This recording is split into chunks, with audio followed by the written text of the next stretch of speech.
My name is Alan Bracken, and we're on a journey of our 12-month personal and professional growth accelerant designed for individuals and organizations to reach toward their potential. We're going to continue our discussion on extraordinary success. What does it take to be extraordinarily successful? We've said it takes tenacity, intentionality, and purpose. Last month we discussed tenacity and how tenacity can help us become extraordinarily successful if we have that persistent determination. This month we're going to be discussing intentionality and how the intentionality can help us move toward extraordinary success, and next month, purpose. Intentionality can be defined as the act of being deliberate. What are we going to be deliberate in our lives about in order to move us toward extraordinary success? John Maxwell wrote a book called 15 Invaluable Laws of Growth. And the first law in that book is the law of intentionality, which simply states growth does not just happen.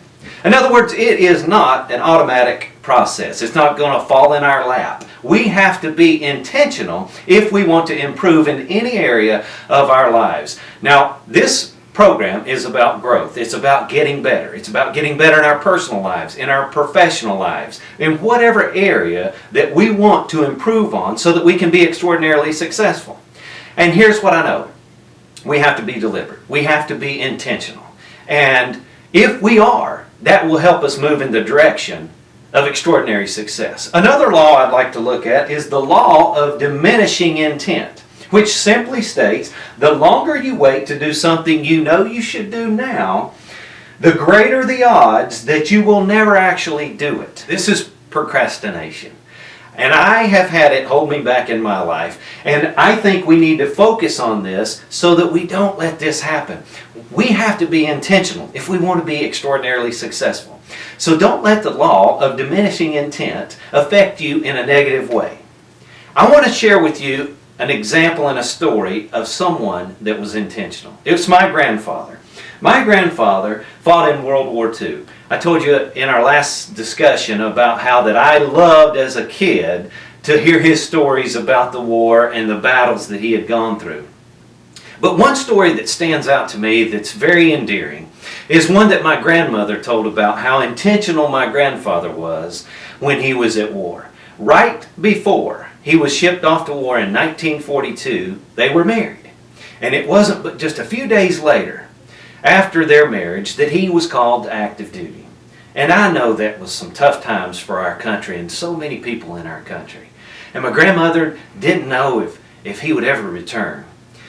But something that really affected her in a positive way was my grandfather's intentionality in this area. Every week she received flowers. And the first time that the flowers came, she was of course surprised. And then they kept coming and kept coming. And the delivery boy told her, said, "Miss Bracken, I have orders from your husband, James Jackson Bracken, to bring you flowers every week until he returns home from the war." And that's just an example of someone that was very intentional. My grandfather went on and had a very extraordinarily successful marriage of 60 years.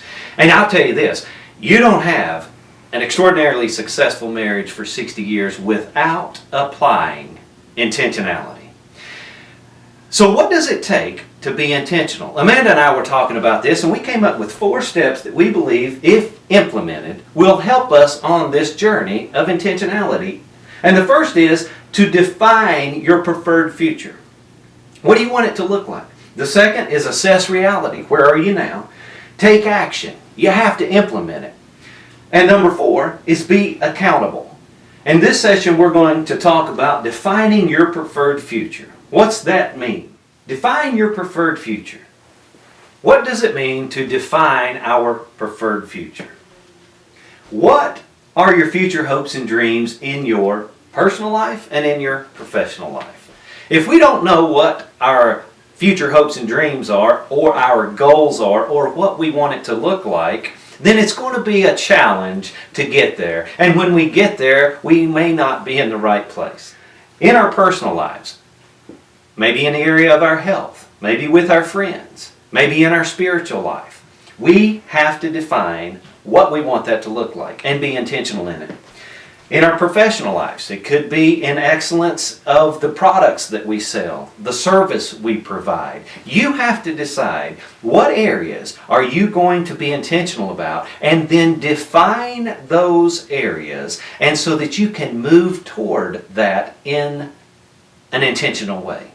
Here's the challenge question. Well, how are you going to define your preferred future in the area you want to be intentional in? So pick the area or areas that you want to be intentional in, and then define that preferred future.